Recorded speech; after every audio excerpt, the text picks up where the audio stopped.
Good afternoon, friends. Thanks for stopping back. I got home from work a little while ago. It's spring in Maine, and I don't know how long I'll be able to stay out here because the black flies are swarming. Oh, wait 1 second.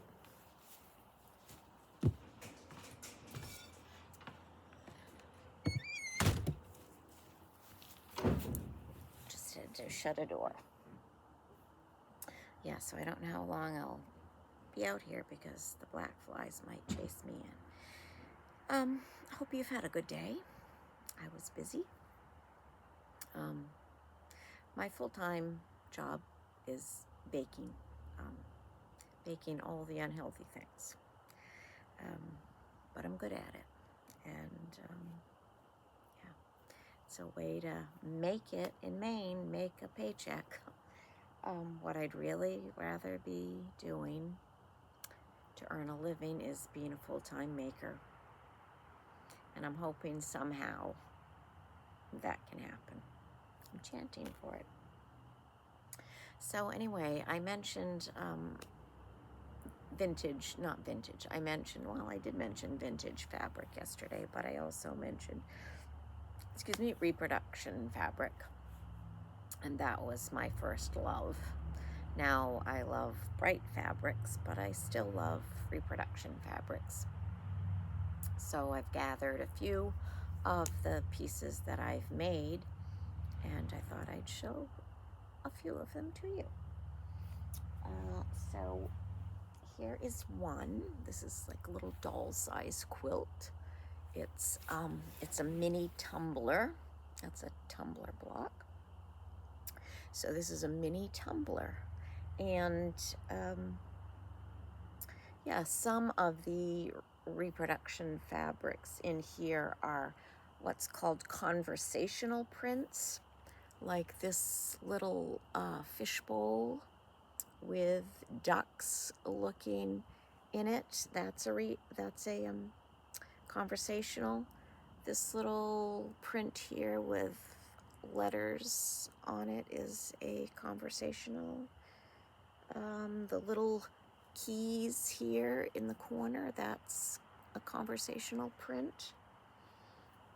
I forget why they're called conversational prints. Maybe I'll research that and get back to you. Oh, here's another one up here in the corner. Little birds. Let's see. And this fabric right here, my mother made Barbie doll clothes out of some of that fabric, and I still have some of it. So I put a piece of that in as a nod and remembrance of my sweet mother. So anyway, there's that.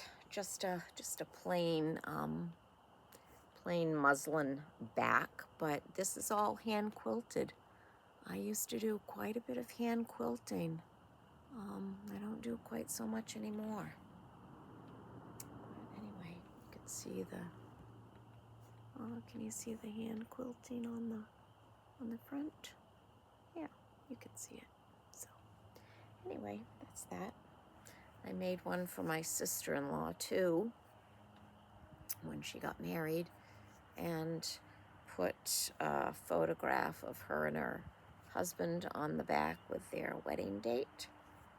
So yeah, I have this hanging on a door in my downstairs hallway, and I've been itching to do another one. I did this was a paper piecing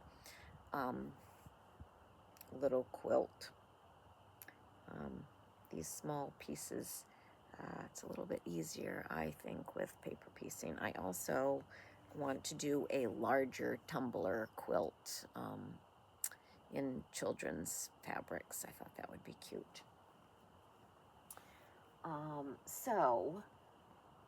Several years ago, I had a major pink and brown obsession. I painted my quilt room pink. I even wore lots of pink and brown. I had a lot of brown tops, And I had some pink, shudder now to think of it, pale pink capri pants. I think I had a pink and brown, did I say green? I hope I said brown, pink and brown fetish thing, obsession.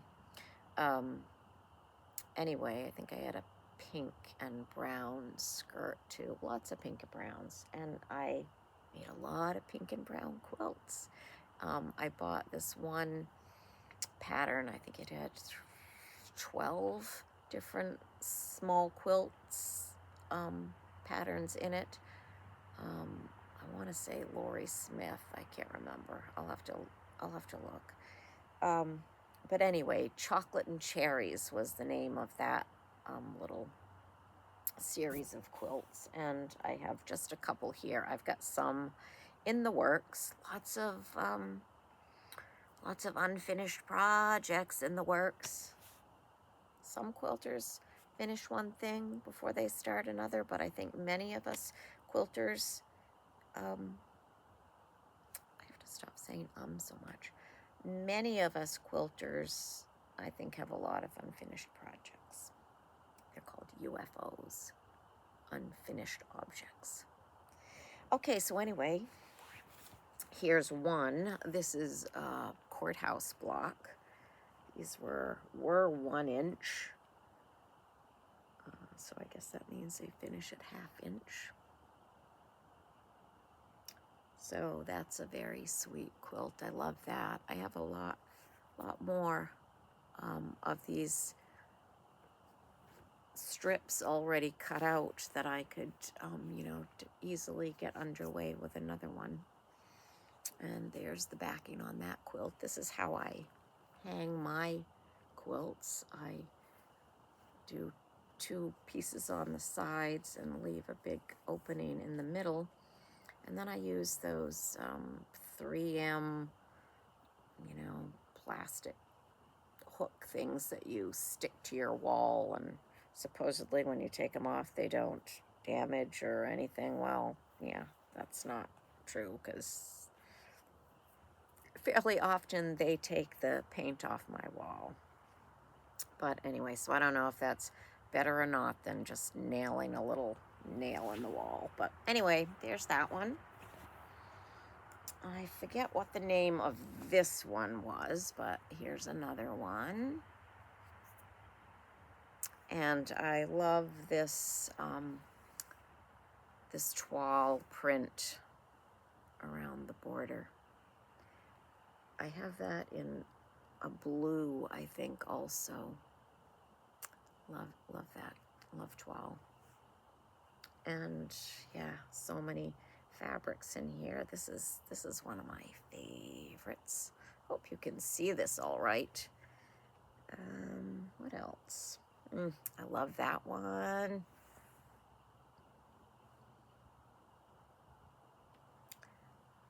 I really like that one.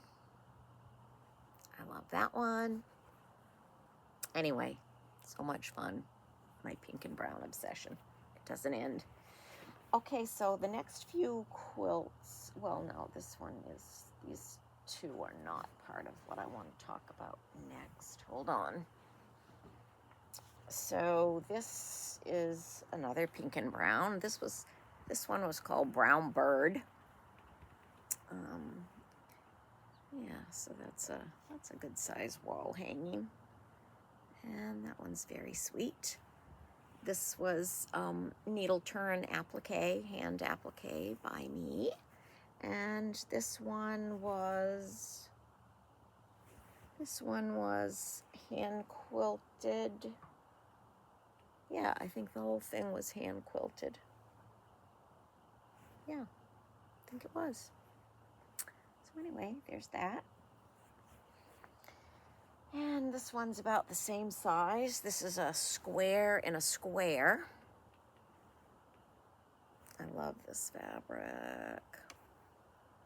I have that one in blue, I think, or maybe red. So there's that one. Oh, I forgot to show you the back on this one.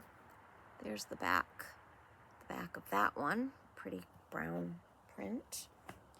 And here's the back of this one. This one has some machine quilting on it.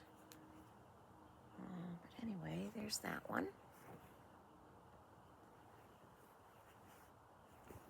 You know what? I did the majority of my quilting projects when I taught technology. I worked full-time teaching technology in a K-5, which became a K-6 elementary school. And I would work, I would come home and go up in my sewing room and sew for an hour or so before it was time to start dinner. I'd make dinner, and then I would go upstairs and quilt and sew until bedtime. Oh, so good, so good. Yeah, that was great. All right, so the next few quilts I'm going to show you are Reproduction fabrics also, and at the quilt shop that I used to frequent, the one that had Reproduction fabrics, I joined a Jo Morton club, Jo's Club, and we'd meet, I don't know, once a week, once a month, I don't remember, and we'd also the same quilt, choosing our own fabrics and all that sort of thing.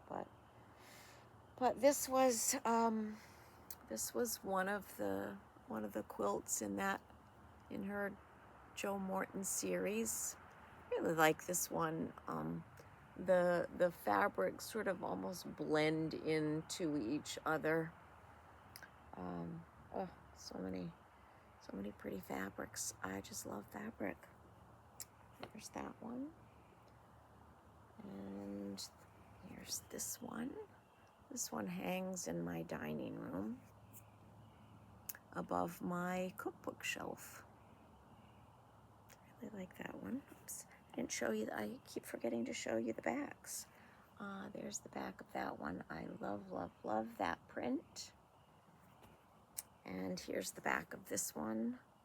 That's Jo Morton. Not all of this one is Jo Morton fabric, but this is one of my all-time favorites right there. All-time favorite fabrics. And here's another Jo Morton pattern. This one I'm not as crazy about as some of my others. And there's the back of that one. This was all machine quilted. This one was hand quilted. I love hand quilting so much more, but it does take way more time. This was another of Jo Morton's. This was cabins in the corners, log cabins in the corners. This one doesn't have a hanging sleeve on it. I made 3 of these. 2 I sold in my Etsy shop. My Etsy shop is also called Making It in Maine. I don't have a lot in it right now, just because I don't have as much time to make things as I would like. And some things I took out of it just because they weren't, like I don't think I left any wool felted purses in there, but I had some of those in there.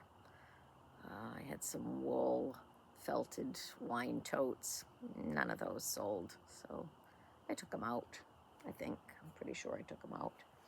Anyway, here's another pink and brown, and this is another Jo Morton pattern. And each block is the same, but they tend to look very different based on how you turn the half square triangles, where you put the lights and the darks. So there's that. Yeah. And here's the back of that one. I had a lot of that fabric, so I use that on a lot of backs. I don't think I showed you the back of that one. That one's all hand quilted. The two that were in my Etsy shop were hand quilted also.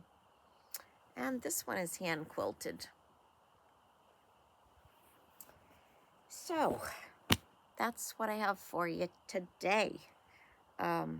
Pretty soon I'm going to be, I'm gearing up to interview some other makers in Maine, and I'm excited about that. I just need to get a few more ducks in a row before I do that, because, you know, I just kind of dove into this without a ton of pre-planning. So I don't have a tripod. I don't have an external mic. And there were volume issues with my first video. I'm surely hoping that you can hear this one better than that one. Anyway, so I will sign off for now and have a good evening or day. And I will see you soon. Please like, subscribe if you feel so inclined, share if you feel so inclined, hit the notifications bell if you want to know when another video posts, because I'm kind of random right now. Yeah, just feeling my way along into this new YouTube world. So, from my heart to yours, see you soon.